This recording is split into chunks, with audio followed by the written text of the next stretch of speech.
परम आदरणीय सम्मान्य श्री रायजीत सिंह कठेर जी, आपके लिए जोरदार तालियां। आपकी धर्मपत्नी और आपके साथ सहयोगी श्रीमती मीना देवी जी, इन सबके मन में ये विचार आया कि आप हमारे यहाँ कथा करो, इनके लिए जोरदार तालियां। जिनकी एक हाँ करने पर यहाँ पर इस कथा का शुभारंभ हुआ, ऐसे हमारे नागरिया भगवान के पुजारी परम आदरणीय सम्मान्य श्री पीताम्बर दत्त अमोला जी, आपके लिए भी जोरदार तालियां। आप हम ब्राह्मणों की व्यवस्था अपने घर पर बहुत प्यारी आपने कर रखी है और ऐसा हमें लग रहा है जैसे हम अपने घर पे ही बैठे हैं। इतनी सुंदर व्यवस्था हमें आपके घर पर मिल रही है, आपके लिए जोरदार तालियां।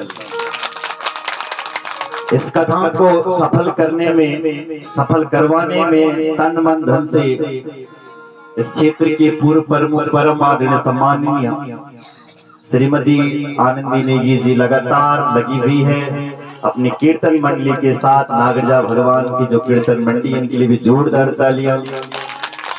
आपके साथ आपके सहयोगी माताएं बहनें तन मन धन से इस कथा को सफल बनाने में लगे हुए हैं, आप सभी के लिए जोरदार तालियां।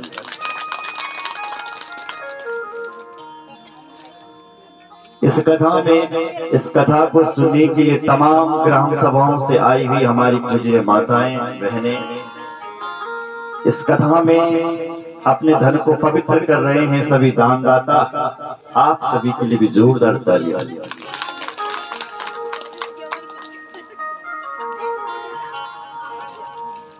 हमारे साथ में आए हुए संगीत के मर्मज्ञ आचार्य संतोष जोशी जी, आपके लिए जोरदार तालियां। तबला पर सेवा दे रहे हैं बैकुंठ आचार्य कृष्णकांत गैरोला जी, आपके लिए भी जोरदार तालियां।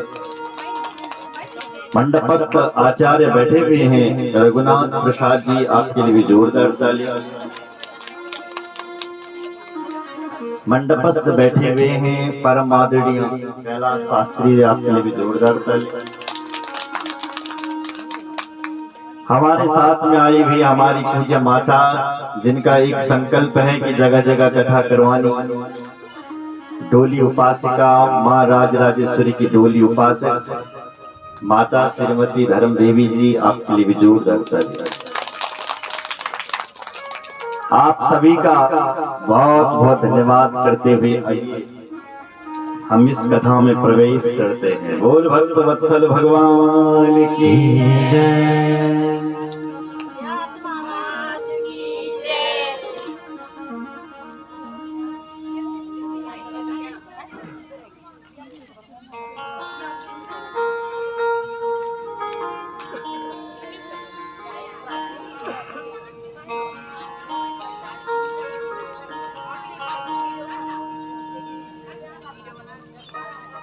अगर कोई व्यक्ति भगवान का होना चाहे और मृत्यु भय से अपने को मुक्त करना चाहे, प्रभु का होना चाहे, भक्त बनना चाहे, उस व्यक्ति को अपने जीवन में 3 काम करने चाहिए। कौन कौन से? तस्मात् भारत सर्वात्मा भगवान हरिश्वरा श्रोतव्यः कीर्तितव्यश्च स्मर्तव्यश्चेच्छता भयम्।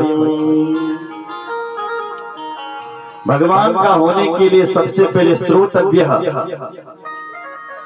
भगवान की कथा सुननी चाहिए। भक्त का पहला लक्षण शिवपुराण में बताया है श्रोतव्य। तैने भगवान की कथा चैन सुनी, तभी भगवान की तरफ मन लगेगा, श्रोतव्य। उसके बाद कीर्तितव्य, प्रभु का कीर्तन करना चाहिए। उसके बाद स्मर्तव्य, भगवान का स्मरण। श्रोतव्य सुनने की बात पहले आई, सुनना चाहिए, क्योंकि कथा सुनने से भगवान के प्रति प्रेम जागता है। जिस प्रभु से हम बिछड़े हुए हैं उस भगवान के लिए प्रेम जागता है।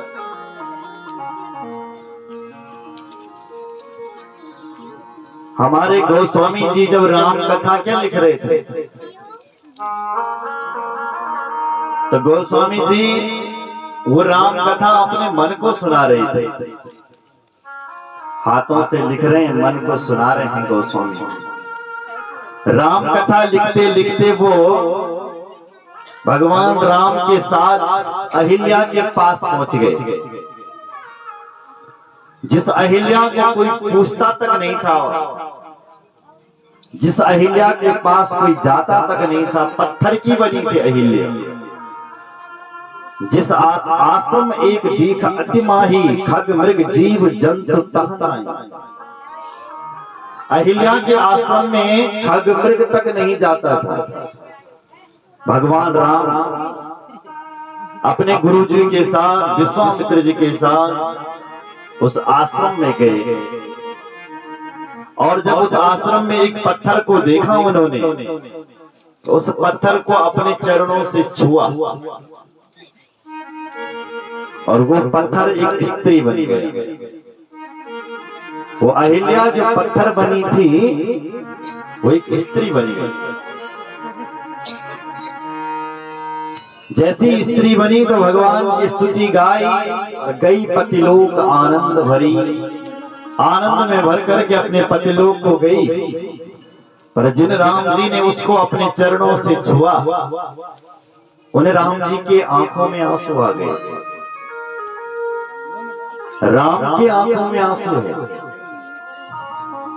गुरुजी सामने खड़े थे, गुरुजी ने पूछा कि प्रभु आपके आंखों में आंसू कैसे हैं? बोलो जय श्री राम।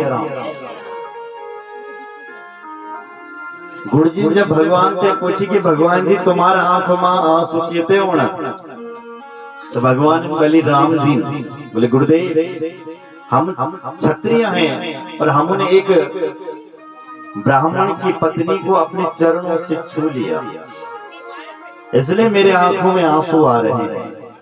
क्षत्रिय को नहीं चाहिए कि वो ब्राह्मण की पत्नी को पैर से छुए, इसलिए मैं रो रहा हूं, मेरे आंखों में आंसू आ रहे हैं।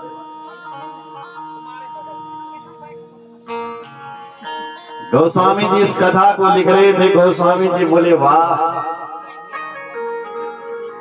अहिल्या तो अपनों को कृतार्थ मान रही है कि धन्य है, मैं इस पत्थर से स्त्री बन गई हूं, अपने पतिले को ले जा रही हूं। पर वो राम जी रो रहे हैं, तो गोस्वामी जी भी रो रहे हैं। जो गोस्वामी जी कथा लिख रहा था वो भी रो रहा है।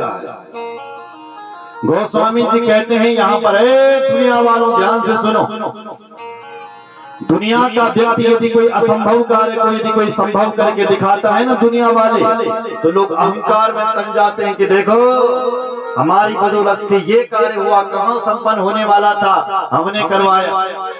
अहंकार में आ जाते हैं लोग। पर जिन राम जी ने उस अहिल्या को पत्थर से स्त्री बनाया और पतिलोक को भेजा, उन राम के चरणों में उन राम की आंखों में आंसू आ रहे हैं।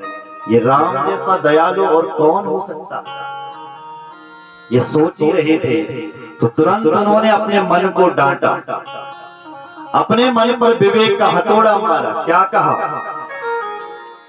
अस प्रभु दीन बंधु हरि, कारण रहित दया, तुलसीदास सटताय भज, छाड़ कपट जंजाल।